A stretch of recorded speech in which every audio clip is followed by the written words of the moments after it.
Oke guys, baik. Assalamualaikum warahmatullahi wabarakatuh guys. Kembali lagi bersama kami berdua, bersama saya Hardi dan Bung Ahmad Kozinudin ya. Nah, hari ini saya dapat kabar sih masih dalam tahap proses ya. Masih pengacara tuh masih nunggu tentang Jokowi digugat lagi melalui citizen lawsuit. Nah, menurut Bung Ahmad Kozinudin, akankah kali ini Jokowi hadir atau dia setidaknya minimal menunjukkan lah bahwa dia sebagai pemimpin mau mendekati rakyatnya. Nah, menurut Bung Ahmad Kozinudin mungkinkah seperti itu? Karena sudah berkali-kali kan digugat. Bismillahirrahmanirrahim. Jadi saya pikir tanpa mendahului apa yang menjadi kewenangan Allah Subhanahu wa taala. Yani Allah tentang hari ini, yang lalu juga yang akan terjadi di masa depan itu kan Allah yang menentukan. Betul. Tapi berkaca dari apa yang selama ini terjadi ya saya setuju sependapat. Ini saudara Jokowi ini nggak akan hadir. Jadi kalau selama ini dia membangun narasi hanya akan taat pada pengadilan dengan ungkapan ijazahnya akan hanya ditunjukkan kalau itu perintah pengadilan, itu ya bohong aja begitu. Buktinya saat mediasi di perkara yang lalu juga dia tidak datang gitu. Kalaupun dia tidak datang, ijazahnya dititipkan pengacaranya ya untuk ditunjukkan di proses pengadilan dalam agenda mediasi, itu kan masih oke juga lah ya. Masih oke, betul. Toh nggak juga jadi orang yang nggak datang, barangnya juga nggak datang gitu. Dua hal itu yang terjadi dalam kasus-kasus yang lampau. Bahkan untuk kasus yang bisa berdampak pidana ya, bahkan bukan berdampak ya, sudah terjadi. Ya, ini vonisnya Bambang Trimulyono dan Gus Nur dengan vonis 6 tahun penjara. Kan mulanya 6 tahun penjara itu. Dituntut 10 tahun, divonis 6 tahun. Baru ketika kami banding, itu turun jadi 4 tahun. Itu kan juga tidak pernah nampak ijazahnya gitu. Apalagi Jokowi. Padahal dalam konstruksi hukum sebuah dakwaan, yang ketika dakwaan itu menyebut nama orang tertentu, semestinya nama orang yang ada dalam dakwaan itu ikut terperiksa di dalam BAP dan ikut diperiksa di dalam pengadilan. Jadi lucu, yang dituduh ijazah palsu Jokowi, tapi dari sekitar 23 saksi yang diperiksa nggak ada satupun Jokowi.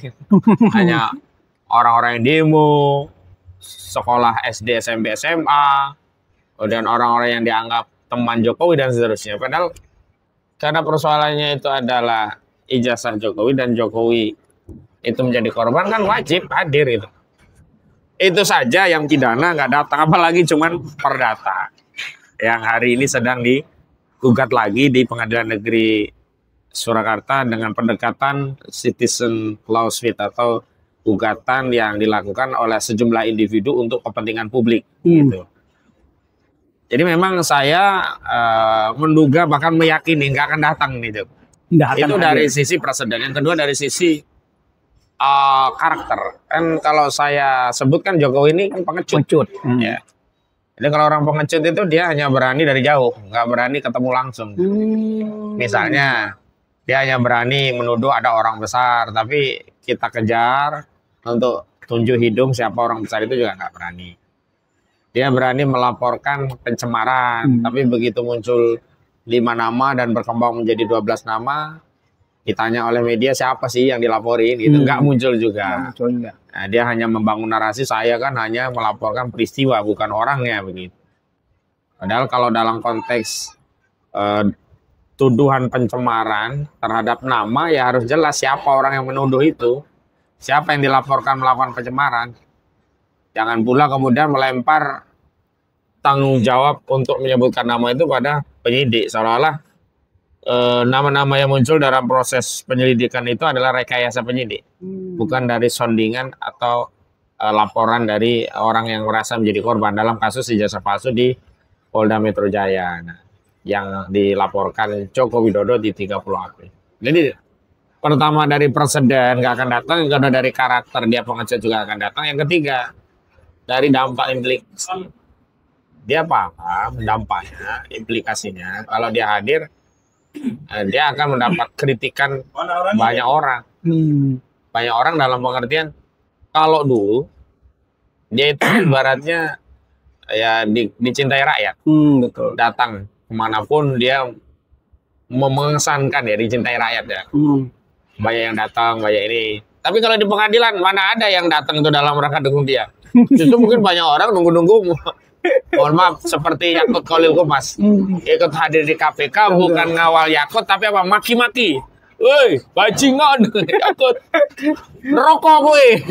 Kan itu yang terjadi pada Yakut. Dan saya yakin dugaannya itu juga akan terjadi kepada Jokowi kalau dia hadir di pengadilan. Makanya dengan beberapa indikator yang saya sebutkan tadi, saya meyakini nggak akan datang orang. Begitu. Okay, ya. Nah, kan kalimat citizen no seat ini jadi tanda tanya bagi rakyat sendiri. Ini metode baru. Sebenarnya seberapa kuat untuk citizen no seat ini untuk menjerat Jokowi? Karena faktanya sidang-sidang sebelumnya dari beberapa tahun lalu ya, 60 kebohongan Jokowi, ya kan? Terus ijazah lagi. Terus sekarang apalagi berlanjut lagi tuduhan yang Gus Dur dan Bang Tri, yaitu mubahalah. Terus lagi berlanjut lagi sekian dari Gibran yang 125T. Itu juga nggak hadir juga dia. Nah, ini faktanya apa sih sebenarnya citizen lawsuit itu? Tadi saya sudah sebutkan, citizen lawsuit itu adalah gugatan dengan metode melibatkan kepentingan publik. Jadi orang-orang yang menggugat ini tidak bertindak untuk dan atas nama dirinya sendiri saja, tapi mewakili kepentingan publik. Memang di aturan perundang-undangan kita belum diatur secara rinci, tapi praktiknya itu menggunakan metode PMH, perbuatan melawan hukum. PMH. Di 1365 KUH Perdata, di mana setiap orang yang melakukan perbuatan hukum yang menimbulkan kerugian maka dia harus membayar ganti rugi. Nah, kerugian ini dalam citizen lawsuit itu didalilkan sebagai kerugian publik, bukan hanya orang per orang. Dan ganti rugi ya, yang dituntut dalam citizen lawsuit itu adalah ganti rugi yang didalilkan untuk mengkompensasi kerugian publik. Jadi begitu kira-kira gambarannya. Namun gitu, apakah gugatan ini akan masuk ke pokok perkara atau tidak? Nah, ini problem yang lain. Jadi bukan soal apakah itu gugatan perdata privat biasa atau citizen lawsuit, tapi problem pengadilan kita kan selama ini tidak pernah mengadili perkara ini masuk pada pokok perkaranya. Jadi baru di eksepsi dianggap nggak berwenang, di eksepsi dianggap nggak berwenang. Eksepsi itu jawaban dari tergugat yang mengatakan bahwa perkara ini tidak berwenang diadili pengadilan. Nah, ini kan yang terjadi. Jadi kalau selama ini Jokowi merasa atau mengklaim baik melalui Jokowi maupun juga pengacaranya yang sering lah, Jokowi udah menang terus. Sebenarnya nggak ada kemenangan. Karena kalau yang namanya kemenangan itu ya sudah masuk ke materinya, ijazahnya sudah diperiksa, lalu dinyatakan ijazah itu benar, penggugat kalah, nah itu baru dia menang. Ini kan belum sampai periksa barang bukti, belum periksa ahli, belum periksa saksi. Gugatan Bambang Tri yang pertama itu dicabut. Nah, gugatan yang dicabut ini dianggap Jokowi menang. Padahal kalau dicabut belum sempat masuk perkara. Belum sempat juga dieksepsi. Betul. Udah gugatan Bambang Tri yang di Solo, kemudian di Yogyakarta, kan itu udah diputus juga. Itu juga diputus dengan menerima eksepsi dari tergugat dalam hal Jokowi yang menyatakan bahwa pengadilan tidak berwenang mengadili perkara gugatan tersebut, dan itu yang kemudian dijadikan dasar putusan. Artinya kemenangan di Yogyakarta dan di Solo itu belum kemenangan, masih kosong-kosong ibaratnya, karena belum masuk pemeriksaan pokok perkara dan belum memeriksa ijazah itu. Belum melihat sama sekali ya, betul. Dan bahkan yang dipidana saja kan ijazah itu belum pernah muncul. Yang di kasusnya Bambang Tri. Artinya kalau tadi pertanyaannya, ini akan ada beda nggak sih dengan yang lalu? Saya pikir dari sisi mekanisme sama. Tapi dari sisi substansi tadi perbedaannya adalah kalau sebelumnya itu penggugat mewakili kepentingan pribadi-pribadi saja. Nah, khusus yang di Solo itu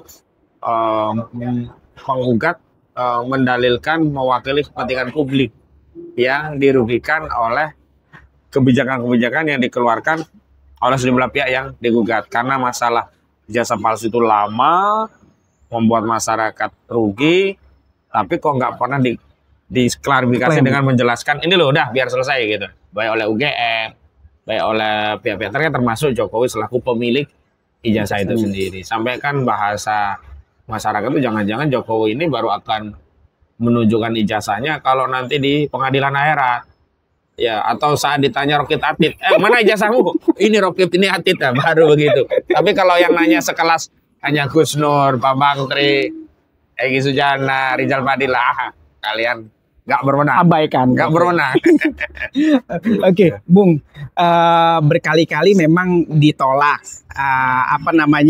tidak berwenang, tidak berwenang. Nah, sempat kan ada beberapa lawyer termasuk Muhammad Koziludin juga sempat marah. Lantas kemana sih mencari keadilan? Kalau andai kata endingnya hampir sama dengan seperti itu. Nah, Muhammad Koziludin gimana nih? Akankah berkata kemana lagi mencari keadilan lagi? Gimana? Saya memang tidak pernah menyarankan masyarakat melakukan apa yang disebut dengan peradilan jalanan atau main hakim sendiri. Betul. Atau dalam bahasa hukum disebut Eigenrechting atau pengadilan rimba itu. Saya nggak menyarankan. Karena memang kita itu sedang mencari keadilan tentu dengan cara-cara yang berkeadilan. Bagaimana dengan gugatan ini? Saya tetap setuju. Kenapa? Karena kalau kita bicara target menggugat itu tak saja pada putusan, tetapi pada prosesnya, di mana dalam prosesnya itu kita mengedukasi masyarakat, sehingga masyarakat juga paham, oh ini yang bermasalah memang Saudara Joko Widodo. Jadi bukan karena proses penggugatnya yang nggak punya bukti, Joko Widodonya sendiri, ya, yang memang tidak pernah menunjukkan bukti itu sehingga clear juga gitu. Karena sebenarnya kalau melalui mediasi itu, kalau memang Saudara Joko Widodo itu benar-benar konsisten dengan ucapannya akan menunjukkan di pengadilan dan dia benar-benar memikirkan rakyat masyarakat luas dan dia yakin ijazahnya asli, nggak perlu nunggu pokok perkara, saat mediasi dia bawa tunjuk nih lo asli, selesai. Cuman kan kita meyakini ini masalahnya adalah bukan karena nggak mau menunjukkan, tapi memang barang itu bermasalah. Kalau ditunjukkan sejak awal jadi ketahuan sejak awal, maka dia ngulur-ngulur waktu gitu. Jadi bagi saya tetap apresiasi gugatan-gugatan itu, baik yang di Pengadilan Jakarta Pusat, Pengadilan Surakarta, maupun yang di Yogyakarta. Bahkan kalau ada elemen anak bangsa lainnya menggugat di pengadilan yang lainnya juga nggak ada masalah. Berarti didukung lah ya. Malah saya dukung. Oke. Nah, agar ya rakyat jadi semakin berani nih, karena memang kondisinya kebohongan demi kebohongan terus lanjut diganti dengan dilawan dengan narasi demi narasi gitu. Nah, Bung Ahmad Koziludin, ini seberani ini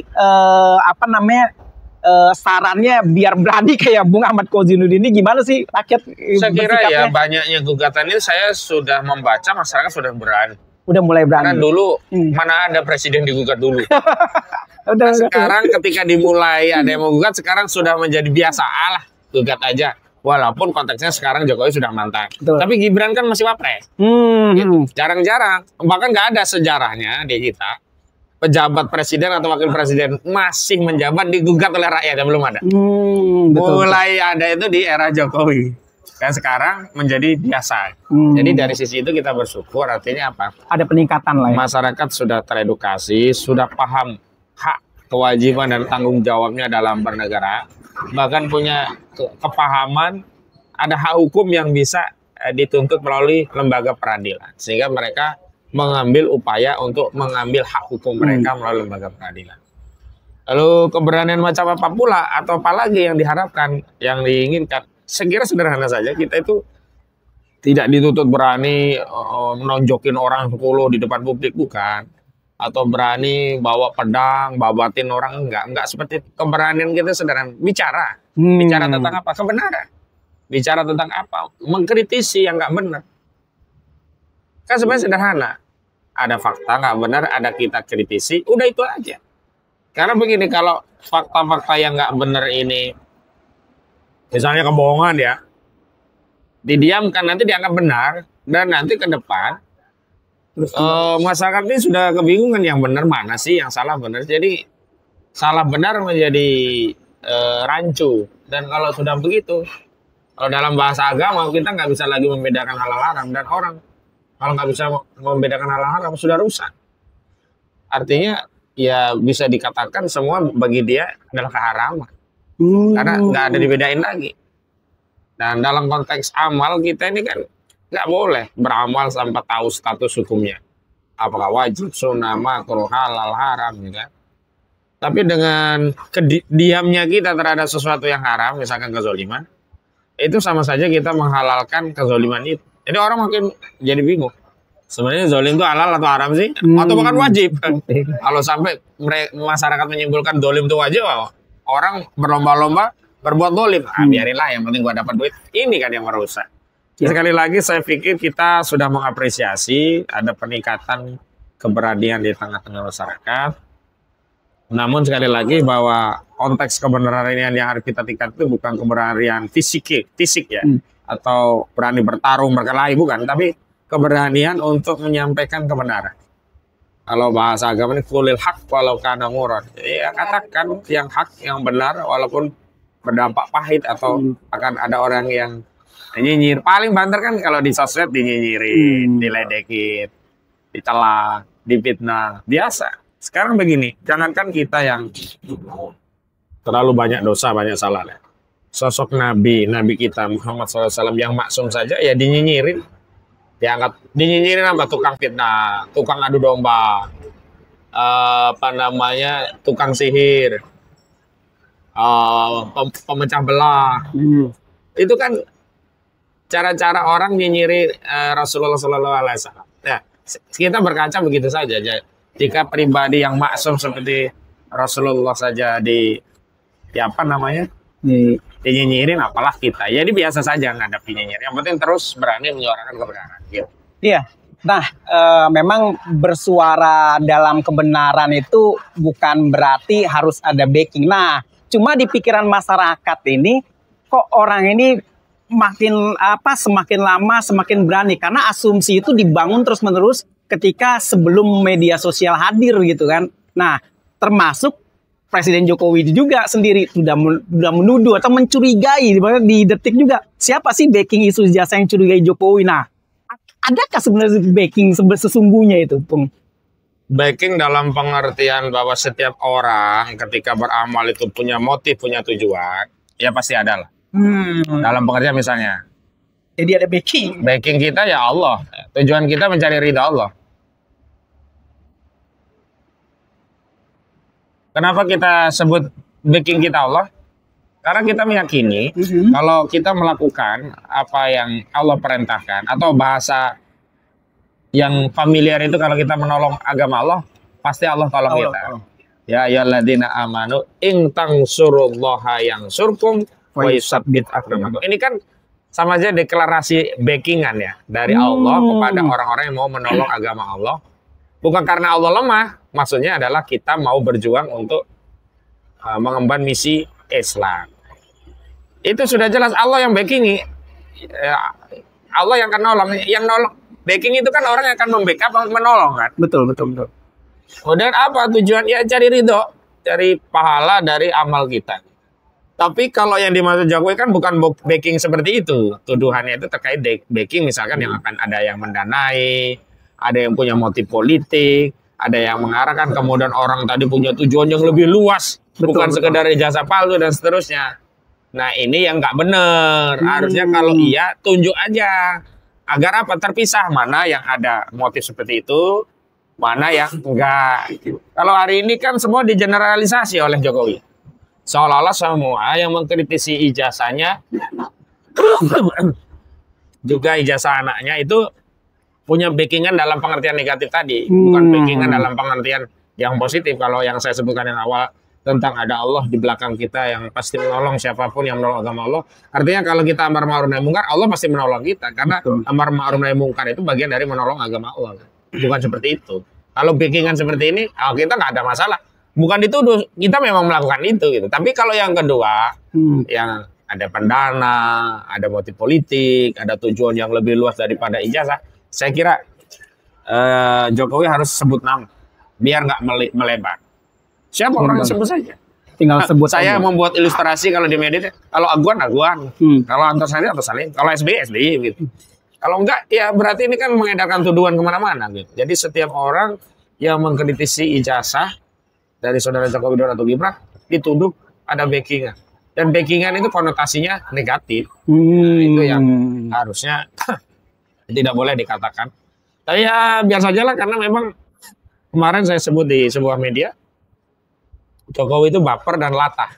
Iya, iya. Bapernya itu bawa perasaan, baper politik. Karena kan dia mengatakan perasaan politik saya ada orang besar di balik kasus ijazah ini. Itu kan baper berarti. Yang kedua, kenapa saya sebut latah? Jadi begitu ijazah Gibran digugat, dia mengulangi ungkapan ada backingan ada orang besar ini. Berarti kan latah. Latah itu kan tindakan yang mengulang, yang tanpa sadar bahwa tindakan itu adalah tindakan yang refleks latah saja. Jadi ada orang kalau jatuh, copot, copot. Nah, itu latah. Saya pikir Jokowi memang mengidap masalah baper politik. Baper politik. Oke. Nah, saran nih sebelum kita juga sambil menyimak ya detik-detik sidangnya. Nah, ini sarannya dari Bung Ahmad Kozinudin nih agar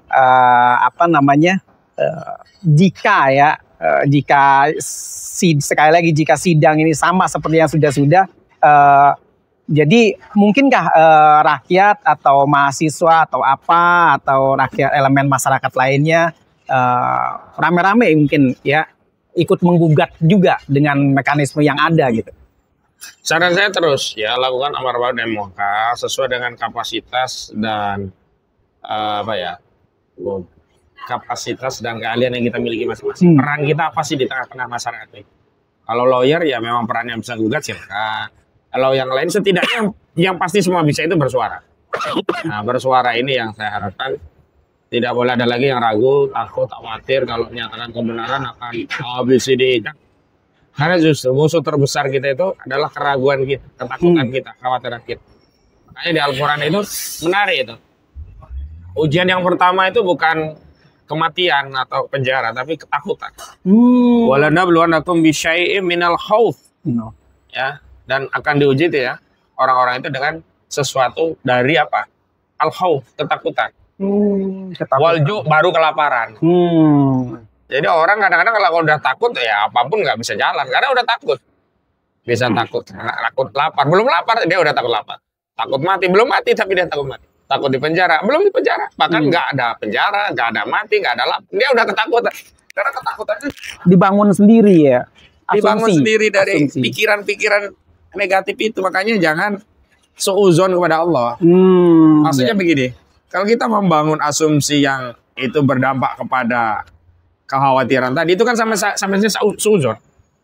Wong yang bikin skenario hidup itu Allah. Betul. Emang mau begitu keadaannya kan enggak. Berarti kan kita suuzon sama Allah ini kayaknya begini.